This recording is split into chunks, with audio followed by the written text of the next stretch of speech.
Benvenuti o bentornati. I'll learn Italian for travel, and our podcast today is going to be extra special because I'm with a really special, great friend, my friend Mike Warren, who we met 30 years ago. We were Yeah, 21, yeah, 29 years ago in Padua while yeah. we were studying abroad at the University of That's right. Padua. I mean, time flies. We both look Time the flies. same. I don't know. Yeah. I still Yeah, feel 21. I do too. I still feel 21. Mike is such an amazing person. He is living in Italy right now, and you've been living in Italy for how long, Mike? I've been here steady for 15 years. Yeah, 16 maybe. Yeah, for 15, 16. 16 years. Yeah. Amazing. I want to be living in Italy too. Maybe Well, someday. there's plenty of properties out here that are affordable. You'd be Okay, surprised. yeah. So I know this guy, so we could talk to him. Well, Mike is going to share some of his amazing experiences that he's had while living in Italy, and he wrote a book called The Italian Walk, and he's going to share his journey, some of the experiences he had, that he wrote about in his book. And I mean, there's so many things, so many rich experiences that you've had, Mike. But today, for this podcast, I think it would be great if you could just, first of all, talk about why you wanted to write or why you wanted to do this walk, because you walked from Puglia to Padova, and then maybe share some of the experiences that you Sure. had that were meaningful to you throughout the journey.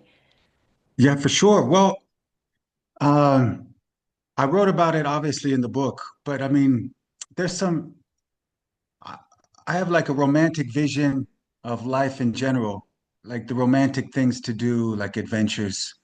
I love adventures. And I studied history in college. One particular in history is the battles. And for example, the Romans marching to Germany and then having a battle to win land or whatever. Or even longer marches like the Mongolians marching to Europe uh, and then having battles. And and when I read about these in the history books, the marching, I was like, on foot, man, that's a long that's a long way on foot. And then you have to do the battle. And I imagine what they must have seen and what they may have talked about when they were walking. Uh, and that got me dreaming. And like Danielle, I had a past, a religious past where I fell in love with the romance of Saint Francis of Assisi, who was a known, he liked to walk, go on pilgrimages. And I know, and it always sounded so free, so romantic to have nothing, not much more than you needed on your back, and a vague objective of where you wanted to go and being free to meet the people along the way. That's something that's followed me since I was a child, but it became an obsession in my mind, and then I had to do it. You know, I created like a need in my mind, and so I did it. Thank God, it was awesome. Yeah, but yeah, Amazing. I don't know anybody that what because it took you 3 months or 4 months. just almost 3 months. Yeah, Okay. almost 3 months. Yeah, that I mean, I do know people that have done the PCT trail in, Yeah, from Canada to Mexico, or parts of the PCT trail, and that I think can take about 3 to 4 months, or the Camino de Santiago. But yeah, those are prescriptive routes, and those are well-traveled routes. People have done those. People do those repeatedly. So you created your own route, which right. I don't Yeah, know I didn't. anybody that's done that. Just like I'm Well, going to start here and go there and figure it out.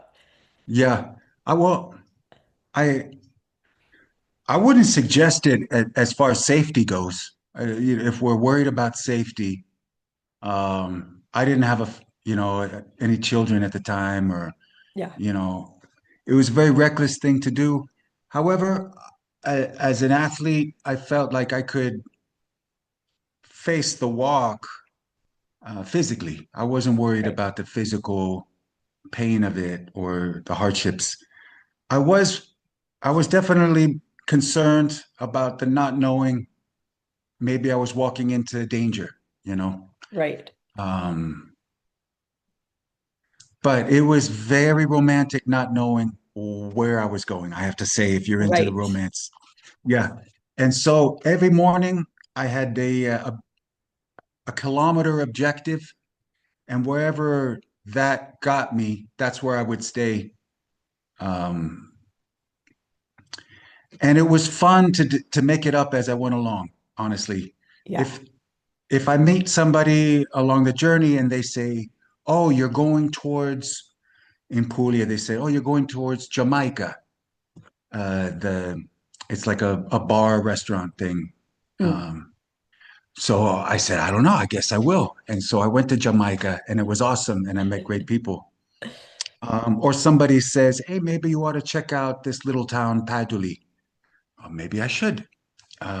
Or the birthplace of Padre Pio, which if I altered my kilometers, I could get there and check that out. So I loved not knowing what was going to happen or what I might run into. And in doing it that way, sorry if I'm talking too much, but in doing it No, that way, you are not. the surprise is that much greater. So Matera, for example, Mm. is just above Taranto in the south of Italy. Um, Matera blew my mind because I wasn't expecting it. I had never seen a picture of it before, and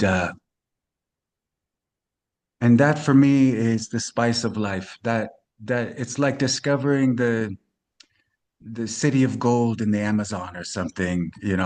As far as my imagination could take me.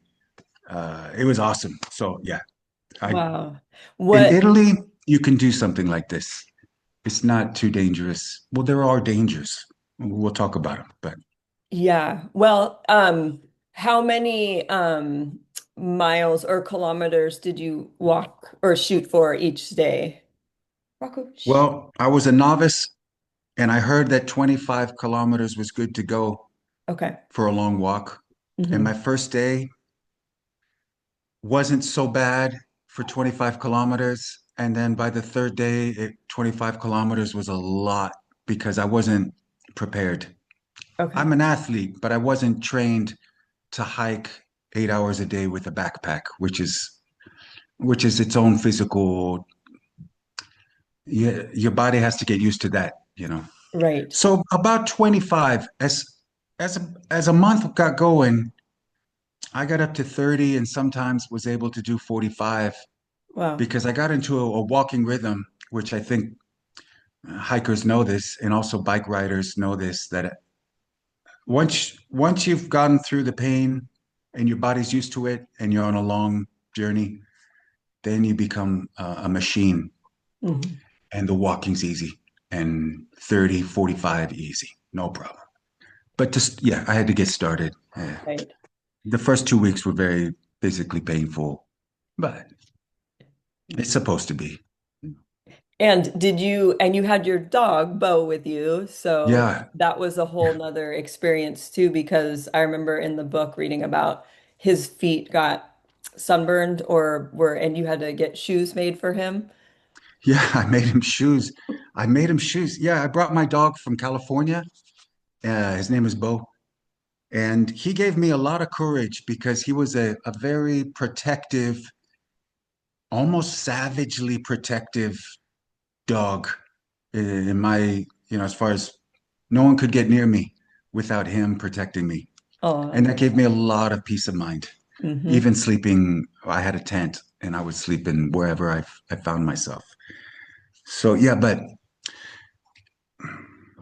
he injured his paws one morning, and this nice man in Puglia, he's like, you should make him paw shoes, you know, and he went and got me leather from his girlfriend. His girlfriend makes shoes, and he brought me back strips of leather and scissors and shoelaces.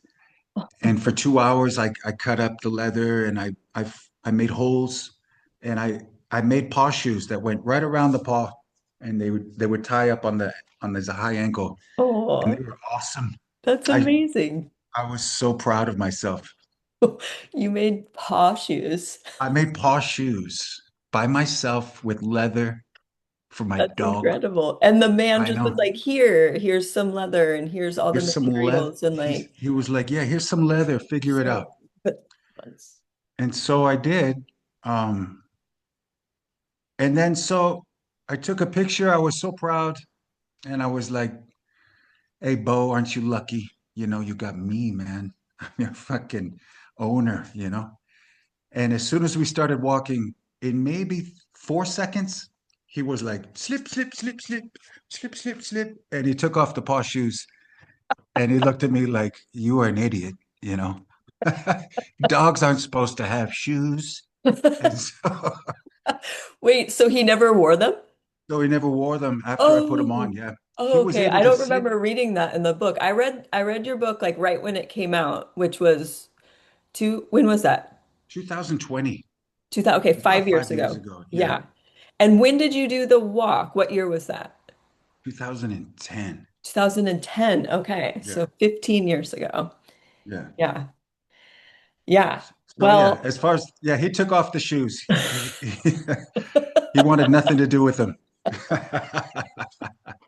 classic. Yeah, You're like, you have classic. to wear Yeah, them. I've spent so much time making I them. know, but it's like having a child. You prepare them a special meal or something, and then they're like, I don't give a shit. Yeah, been there, been there. You get them a nice shirt or something, and they're like, that's so not cool, dude.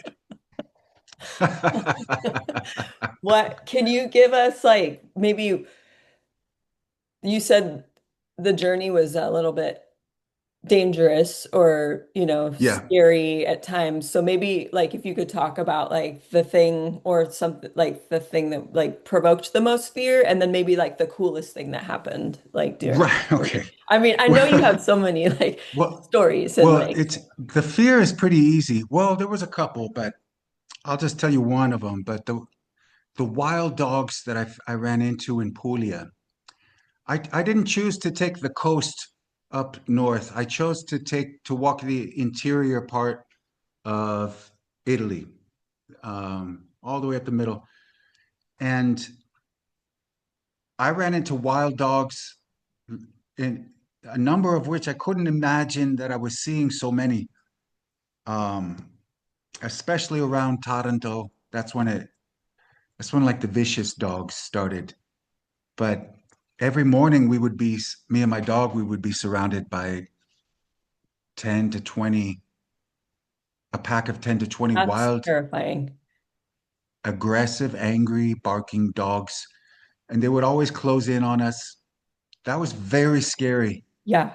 Um, but I had a walking stick, and so I would like "Ooh, ooh, ooh, ooh," and try to scare try to scare the dogs, and Around. praying. Yeah, just like, ooh, I'm gonna get you. Ooh. And you're a big And guy and a big guy. yeah, yeah, I've had experiences with dogs too, running at me, even just like where I live. And like if you assert like the alpha kind of like energy, they stop, or they Right, have with me. But that's been one dog, not like a pack of dogs. right. One day we ran into 100. 100. I wanted to I wanted to free the earth of these dogs, you know. I wanted to. I lost all of my dog love, and I'm a dog lover. Like I love a dog.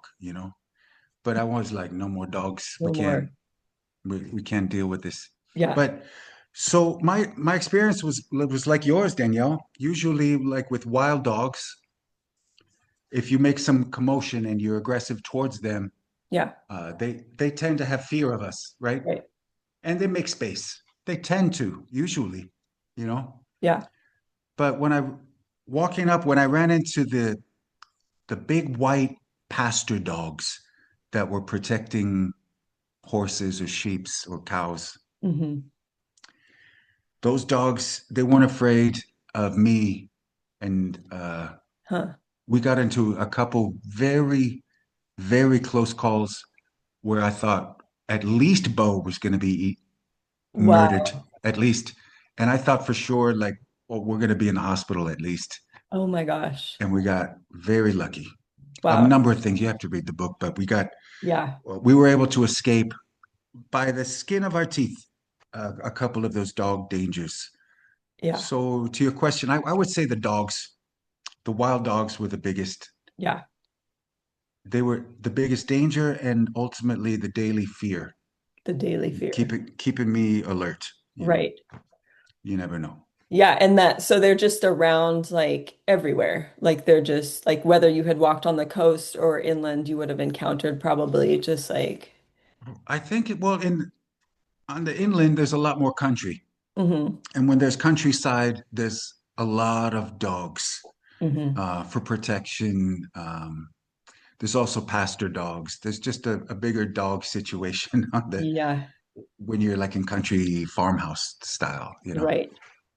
And then they breed with each other and they get abandoned. Like we read, Yeah. remember when we were studying Italian and they were telling us about don't abandon your dog this summer on vacation or whatever. We were reading some article trying to learn Italian. Well, we were in And I was Padua. like, yeah. I And I don't was like, remember that. who the hell would drive their dog down there and leave their dog? Oh my gosh, I don't remember that. But That's interesting because then like a you lot of people experience do. that like Yeah. years later, like Yeah. So 20 anyway, that's years real. later. That Wow. happens. Yeah. Yeah, okay. Well, yeah. What was the best thing that or like the one of the cooler experiences that happened to you? Yeah. The best thing, I remember a couple showers that were so good. It was so hot. Yeah. It was so hot. But well, I did well, there was a number of awesome things that happened. Yeah. I It feel was a like very positive, we need to continue to have this conversation. right? I want to I'll do give you more, but I'll like give you I one. want you to share all of these like I'll just give you it- one real yeah. quick. But there was many of them. More than just like one solid. But in Basilicata, it was very, very hot and there was no water, you know. And I didn't know what I was doing. So I was just walking towards a place I thought might have water. Uh-huh. And I walked into a community of developmentally disabled people who were living in community. I remember reading this in the book. Yeah. Yeah. And they had a beautiful assistant lady, Magdalena, her name was. Uh-huh. And she wasn't very nice, but how the community was. And they gave me a shower and they brought me food Mm. and they brought me wine and they sat with me until it was bedtime. Oh. And we told stories and laughed. And one of the guys there had a guitar and we shared songs that we had written with the Starry Night in Basilicata. Wow. I'll never forget that. Yeah, that was a Yeah. special time. That was a great night. Beautiful. Yeah, and especially when you have been by yourself for so long and then Yeah, tired and to have all those comforts of like human affection and connection and community. like food Yeah, and drinks and all of and music, like all of that. Yeah, I imagine that would have been like it just was like really special. yeah, beautiful. Wow. Yeah, I would like to do another one or two, or even like you could even go like chapter by chapter and kind of like explain different things because all of these stories that you have are just so interesting and rich and also like good guidelines for people too, I think that are wanting to, I know like many young males like have this desire like Yeah, to like go explore the world like this and like sometimes don't think about certain things that, like maybe you could prepare for or, yeah, I mean, women do too, but I feel like just having a son and a daughter myself, I see yeah. that pull more in my son. But so your book, The Italian Walk, is sold on Uh-huh. Amazon. It's available on Amazon. Hmm. Yeah. Okay. on ebook or hard copy. And Yeah, hard you can do copy that. too, and ebook. Okay. Yeah, I And it's want also to available. on. It's also available on audiobook Oh, on Bandcamp. oh, okay. If you go to Bandcamp, Mike Warren, you can listen to the audiobook I made with Okay. a buddy of mine. Yeah. Great. I'll put that all under the in the description of the video so Okay. people can access that. Right And on. then I didn't even say this in the beginning, but you are living, I said you're living in Italy, but you're living in Umbria, in That's right. a Yeah. beautiful region in Italy, which I just got Gorgeous. to visit and spend time with Yeah. you. And it was just, it was so peaceful. And I felt like we were in this like surreal kind of time slowed down and everything was just like quiet and beautiful and Yeah. bucolic, idyllic. So, It is. It is if you haven't been, I know Danielle, you've seen it, and not many people have. It's not on the normal path, I guess, right. of traveling. And there's so much to see here anyway in this country. But this is one of the hidden gems, I think. It's peaceful and gorgeous. Yeah. Yes, it is Yeah. gorgeous. Yeah. Yeah, Look maybe out the maybe window. one time too we can walk, you can show us some of the area that Yeah. you've been the Would love to. I would walk. love to share that. Yeah. Great. Well, it's been such a pleasure to Yeah. with you today, Mike, and thank you for Thanks, Danielle. sharing all of these experiences. And I think I would love for you to share more with people because you just have had so many awesome, not even like through your journey in the book, but just like or through the walk, but just your life experiences. You have so many great stories. And Well, I'd love to share. Yeah, I'd love to share them. and you speak This was Italian fun. fluently, obviously, because you live in Italy. So we could do Yeah. some stuff with Italian here too. Yeah, we could. We could do an entire Italian Zoom We if we could, want like, we should do that next for the time. students. Yeah. Yes. Va bene, va bene. Va bene, va bene. Allora, grazie mille, Mike. Grazie a te, Danielle. No, prego, con piacere, con molto piacere. Piacere mio. Ok, allora ci vediamo Ci vediamo presto. presto. Sì, Ok, sì, va bene. ci vediamo Ok. presto. Buona serata Ciao. a te. Buona serata. Ciao, ciao. Ciao.